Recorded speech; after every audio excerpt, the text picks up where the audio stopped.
அஸ்ஸலாமு அலைக்கும் வரஹ்மத்துல்லாஹி தஆலா வபரகாத்துஹு. அல்ஹம்துலில்லாஹ் அல்ஹம்துலில்லாஹி ரப்பில் ஆலமீன்.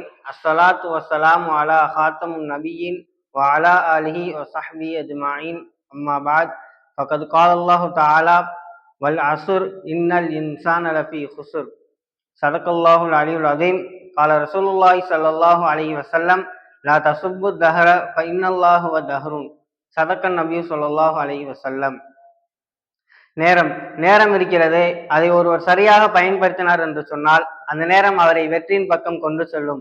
அதே ஒருவர் அதை தவறாக பயன்படுத்தினார் என்று சொன்னால் அதுவே அவரை தோல்வியின் பக்கம் கொண்டு செல்லும் என்பதுதான் உண்மை. நேரம் இருக்கிறது, அது எவ்வளவு வேகமாக செல்லக்கூடியது என்று சொன்னால், ஹஜ்ரத் நூஹ் அலைஹிஸ்ஸலாம் அவர்களுடைய உயிரை வாங்க வந்த இஸ்ராயீல் அலைஹிஸ்ஸலாம் அவர்கள் அவர்களிடம் கேட்டார்கள், நபிமார்களில் ஆயுள் நீளமானவர்களே, நீங்கள் இந்த உலகை எவ்வாறு பெற்றுக்கொண்டீர்கள் என்று கேட்டதற்கு அதற்கு நூஹ் அலைஹிஸ்ஸலாம் அவர்கள் கூறினார்கள், 2 வாயில் உள்ள ஒரு வீரை போன்றதான் இருந்தது. இந்த கதவில் நுழைந்து அந்த கதவில் வெளியே வந்தேன், அவ்வளவுதான் என்பதாக கூறினார்கள். ஆக 950 வருடம் வாழ்ந்த அவர்களை இவ்வாறு கூறுகையில் இன்று நம்மளுடைய வாழ்நாள் காலம் என்பது குறைவானதாக தான் இருக்கிறது. ஆக நாம் எவ்வாறு இந்த நேரத்தை பயன்படுத்த வேண்டும் என்றால், அல்லாஹு தாலா குர்ஆனிலே இவ்வாறாக கூறியிருக்கிறான், வல்லாஹு வல்லாஹு அல்லாஹுல்லதி ஹலக்க சமாவாத்தி வல் அர்த வமா பைனஹுமா ஃபீ சித்தத்தி அய்யாம். சித்தத்தி அய்யாம் என்று வானம் பூமியை 6 நாட்களை கொண்டு குறிப்பிட்டிருக்கிறான். ஆக அல்லாஹ் குன் ஃபயக்குன் என்று சொன்னாலே எந்த ஒரு வஸ்துவாக இருந்தாலும் ஆகிவிடும். ஆக அல்லாஹ் ஏன் சித்தத்தி அய்யாம் என்று கூற வேண்டும்? ஆக அல்லாஹும் அதற்கென்று ஒரு நேரத்தை நிர்ணயம் செய்திருக்கிறான். அதே போன்றுதான் புனியன் இஸ்லாம் அலா ஹம்சின். இஸ்லாம் ஐந்தின் மீது கட்டமைக்கப்பட்டிருக்கிறது. ஆக கலிமா, தொழுகை, நோன்பு, ஜகாத் என்று எதை எடுத்துக்கொண்டாலும் சரி, ஒவ்வொன்றும் இந்த நேரத்தோடு தான் சம்பந்தப்பட்டிருக்கிறது. தொழுகை எடுத்துக்கொண்டால் 5 வக்தோடு குறிப்பிட்டிருக்கிறது. நோன்பை எடுத்துக்கொண்டால் ரமலான் என்ற ஒரு மாதம் குறிப்பிட்டிருக்கிறது. ஜகாத் எடுத்துக்கொண்டால் ஒரு வருடம் பூர்த்தியாக வேண்டும். ஹஜ்ஜை எடுத்துக்கொண்டால் ஹஜ்ஜுக்கு என்று ஒரு மாதம் இருக்கிறது. ஆக எல்லாம் நேரத்தோடு தான் சம்பந்தப்பட்டிருக்கிறது. நபி ஸல்லல்லாஹு அலைஹி வஸல்லம் அவர்கள் இதனால் தான் லா தஸப்பு தஹர ஃப இன்னல்லாஹு வ தஹ்ருன், அல்லாஹ்வே காலமாக இருக்கிறான், எனவே அவன் யாரும் திட்ட வேண்டாம் என்று நபி ஸல்லல்லாஹு அலைஹி வஸல்லம் அவர்கள் இதனால் தான் கூறியிருக்கிறார்கள். ஆக ரசூலுல்லாஹும் சஹாபாக்களும் நேரத்தினை நிர்ணயம் செய்துதான் பயன்படுத்தக்கூடியவராக இருந்தார்கள். உதாரணமாக கூற போனோமே ஆனால் இந்த ரமலானை கூட கூறலாம்.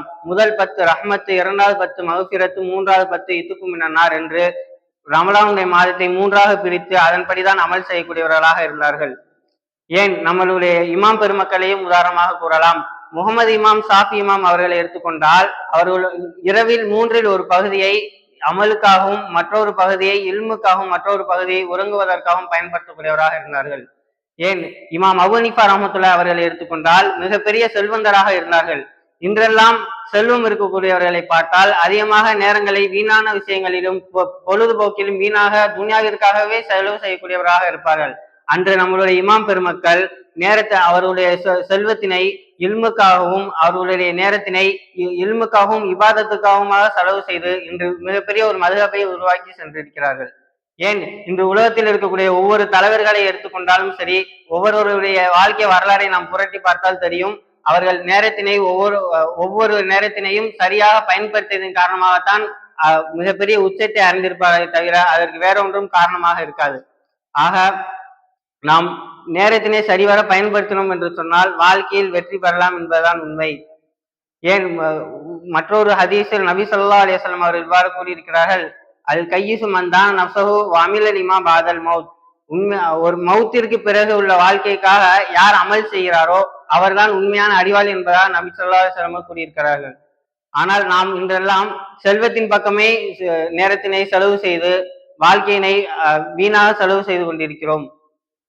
மற்றொரு ரசூலுல்லாஹி ஸல்லல்லாஹு அலைஹி வஸல்லம் மற்றொரு ஹதீஸில் இவ்வாறு கூறியிருக்கிறார் அல்லவா, இன்னலி குல்லி உம்மத்தின் ஃபித்னத்துன் வ ஃபித்னத்து உம்மத்தி மாலூன். அதாவது ஒவ்வொரு உம்மத்திற்கும் ஃபித்னா இருக்கிறது, என்னுடைய உம்மத்துடைய ஃபித்னா செல்வமாக இருக்கிறது என்று சொன்னார்கள்.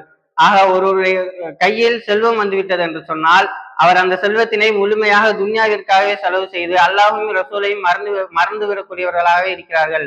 ஆக செல்வத்தை வைத்து அல்லாஹ்வும் ரசூலுடைய சிந்தனையில் இருப்பவர்கள் உலகத்தில் ரொம்ப கம்மியான நபர்களாகத்தான் இருக்கிறார்கள்.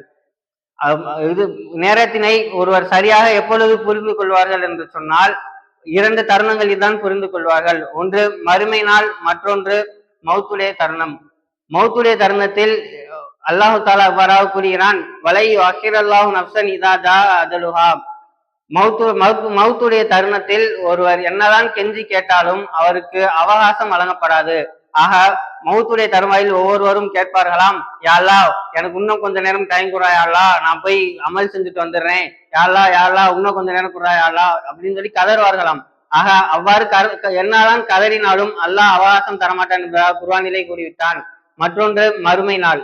மறுமை நாளில் நபி ஸல்லல்லாஹு அலைஹி வஸல்லம் அவர்கள் இவ்வாறாக கூறியிருக்கிறார்கள், 4 அடிப்படை கேள்விகள் குறித்து ஒவ்வொரு ஆத்மாவும் நாளைக்கு கேள்வி கேட்கப்படுவார்கள். அதில் 2 கேள்வி நேரம் சம்பந்தப்பட்டதாகத்தான் இருக்கிறது என்று கூறிவிட்டு மற்றொரு ஹதீஸிலே இவ்வாறாக கூறினார்கள், 4 அடிப்படை கேள்விகளை குறித்து ஒவ்வொரு ஆத்மாவும் கேட்கப்படாமல் ஒவ்வொரு அடியானுடைய பாதமும் கேள்வி கேட்கும் இடத்தை விட்டு நகராது என்பதாக கூறினார்கள்.